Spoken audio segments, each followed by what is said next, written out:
Bitta o'zi gapirishga uyaladigan, tez zerikadigan o'quvchilar guruhiga zo'r aylana metodi. Aynan mana shu videodagi aylana metodini hozir siz bilan bittalab analiz qilamiz va o'zim qanaqa foydalanaman, qanaqa usullarini, texnikalarini o'zgartirib, har darsimda har xil usulda qilib qo'llashni bugun siz bilan ko'rib chiqamiz. Bitta o'zi gapirishga uyaladigan o'quvchilaringiz uchun zo'r texnika. 3 ta stul atrofida hamma aylanishi kerak, 3 ta stulda o'quvchilar o'tirish kerak. Har bir o'quvchini qo'liga o'zingiz tayyorlagan savollarni berib qo'yasiz. Kolonkada o'qituvchi sho'x ashula qo'yadi. Ashula tugagungacha xuddi shunaqa aylanib, oxiri to'xtashadi. Ko'rayotganingizdek, aylana musiqa metodida o'quvchilar doira shaklida turib olishi shart. Va o'qituvchidan talab qilinadigan narsa mavzuga mos yoki har xil mavzularni takrorlash sifatida mavzuyingizni takrorlash uchun kartochkalar tayyorlab kelishingiz kerak. Bu kartochkalarni men o'zim ChatGPTdan olaman. Ya'ni mavzuga mos bo'lgan umumiy savollarni tayyorlash kerak. Yoki men mavzuni o'zini yozib qo'yaman.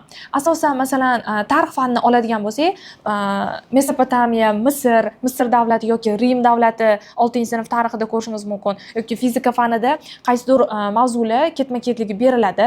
Umumiy qoidalar yoki Nyutonning birinchi qonuni, Nyutonning ikkinchi qonuni kabi umumiy savollar bo'lishi kerak. Ya'ni o'quvchi faqatgina bitta javob bilan cheklanib qolmasligi kerak. Savolga diqqatli bo'lish shart. Ya'ni o'quvchi faqatgina yilga yoki savol beriladi, faqatgina o'quvchi yil aytadi. Unaqa emas, o'quvchini kreativ yondashib, o'quvchini ozgina ishlatadigan savollar bo'lish kerak. Yoki oddiygina misol oladigan bo'lsak, ingliz tilida present simple, ya'ni hozirgi zamon bor. Aynan shu present simple ga 5 ta gap tuzing deyman. Yoki siz ona tili adabiyot o'qituvchisi bo'lsangiz, Zulfiya haqida 5 ta fakt ayt. Ya'ni xuddi shu savol aylanib kelib boshqa o'quvchiga borganda, u o'quvchi ham Zulfiya haqida boshqa 5 ta faktni aytish kerak. Ya'ni bitta o'quvchi aytgan ma'lumotni keyingi o'quvchi aytishi mumkin emas.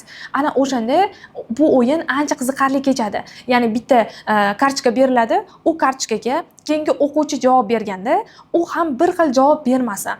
Ya'ni faqatgina savol nechinchi yilda nima bo'lgan bo'lsa, shu yilda mana shunaqa voqea sodir bo'lgan deb faqatgina bitta o'quvchi aytadi, ikkinchi o'quvchi ham aylanib kelib o'sha savolga xuddi shu javobni berishi kerak emas. Ya'ni siz shunday savollar yozishingiz kerakki, har bitta o'quvchi har xil ma'lumot etsin. Ya'ni shu mavzuga oid 3 ta fakt et, shu mavzuga oid 5 ta fakt et. Mana shunaqa savollar kartochkasi tuziladi. Xo'sh, endi asosiy shartga keladigan bo'lsak, o'quvchilar dumaloq bo'lib turib olishadi. O'qituvchi ularga kartochka tarqatadi va o'quvchilar kartochkani musiqa ostida, sho'x musiqa qo'yiladi va musiqa ostida o'quvchilar bir-biriga kartochkalarni uzatishadi.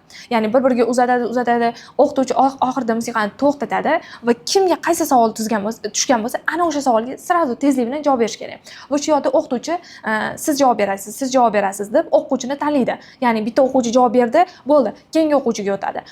Atiga 3 ta 4 ta o'quvchi javob beradi xolos. Hamma javob berishi shart emas. 3 ta 4 ta o'quvchi javob berdi.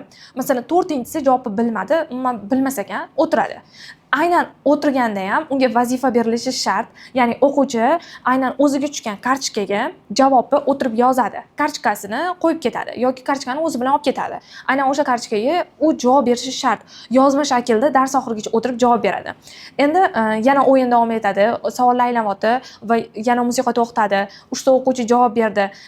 Hammasi aktiv zo'r javob berdi. Demak, yana hech kim chiqib ketmaydi, yana davom etadi. 5-10 daqiqa vaqt o'tgandan keyin o'quvchilarni kamaytirish kerak, g'oliblarni aniqlash kerak. Aynan mana shu momentda o'qituvchi ikkita o'quvchini shunchaki o'quvchining qo'lidagi kartasini olib qo'yadi va o'quvchilarda karta qolmaydi. Ikkita o'quvchida karta yo'q. Ana endi o'qituvchi musiqa qo'yadi. Musiqa qo'yganda bir-biriga savollar uzatiladi. Bir-biriga savollar uzatilganda musiqa to'xtaydi. Qaysidir paytda musiqa to'xtaganda aynan kimdadir qaysidir o'quvchida karta yetmaydi va aynan o'sha o'quvchilarni omadi kelmagan hisoblanadi va ular shunchaki o'yinni tark etishi kerak. Va ularga olib qo'yilgan karta beriladi, ular o'tirib savolga javob yozishi shart. Ya'ni bu yerda qizg'in ketadi, kimgadir karta yetishmay qolsa, talashib qolishadi. Bitta savolga 5 ta odam javob berishi ham mumkin-da. Shuning uchun savolni juda ham o'qituvchi kreativroq yondashib, boshqacharoq savol tuzish kerak. Ya'ni masalan, Alisher Navoiy nechinchi yilda tug'ilgan bo'lsa, 1441 bo'lsa, hammasi 6 ta odam 1441 1441 deb aylanmaydi-ku. Ya'ni u o'quvchini har bittasi har xil javob bersin. Alisher Navoiy haqida 4 ta fakt et. birinchi o'quvchi Alisher Navoiy shu yilda tug'ilgan. Alisher Navoiy Hamsa dostonini yozgan deydi. Keyingi o'quvchi endi boshqacha javob berish kerak, boshqacha fakt aytish kerak. Bunaqa oxirida 3 ta qolgan o'quvchi g'olib bo'ladi, ular 5 ni olib ketadi. O'tirganlar esa yozayotgan bo'ladi. Ya'ni o'tirganlar ham telefonga ulab yoki kimgadir anqayib yoki o'ynayotgan o'quvchilarga qarab ham o'tirmaydi. Ularning vazifasi bor, dars oxirigacha o'zini kartochkasini yozib to'ldirib, javobni berib qo'yish kerak. Aynan shu yergacha kelganingiz uchun men ikkinchi usulini sizga bonus qilib tushuntirib bermoqchiman. Uni qanaqa qilaman? Endi o'quvchilar birinchi usulda o'quvchilar turganda va savol aylanganda. Endi 4 ta o'quvchi shunchaki parta qo'yiladi o'rtaga, 4 ta o'quvchi o'tiradi.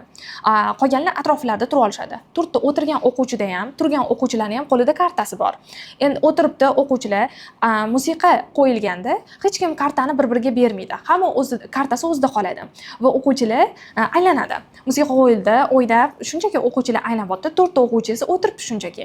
Endi musiqa to'xtaganda aynan o'sha o'tirgan 4 ta o'quvchini to'g'risiga boshqa 4 ta o'quvchi kelib qoladi-ku. Ya'ni to'g'risida 4 ta o'quvchi turadi va o'sha turgan o'quvchilar o'tirgan o'quvchilarga kartasini ko'rsatadi.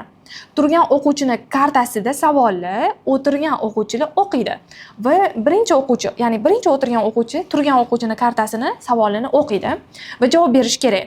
Agar javob bera olsa, u o'rnidan turadi va dumaloq auditoriyaga qo'shiladi. Turgan o'quvchi esa o'tiradi. Endi o'tirgan o'quvchini diqqat qilasiz, o'tirgan o'quvchini savoli bor-ku qo'lida. Hech narsa qilmaydi, turadi. Shunchaki u savoli o'zida turadi. U turganda kimgadir kerak bo'ladi.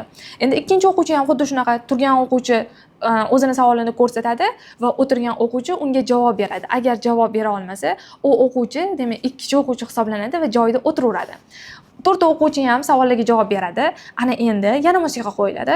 Musiqa qo'yilib, o'quvchilar aylanadi, aylanaveradi va o'qituvchi qaysidir paytda musiqani to'xtatadi va yana o'tirgan o'quvchilarga turgan o'quvchilarning savollari o'qitiladi, ular javob beradi, javob bera olmaganlar joyida qoladi, javob bera olganlar o'rnidan turib o'rin almashadi.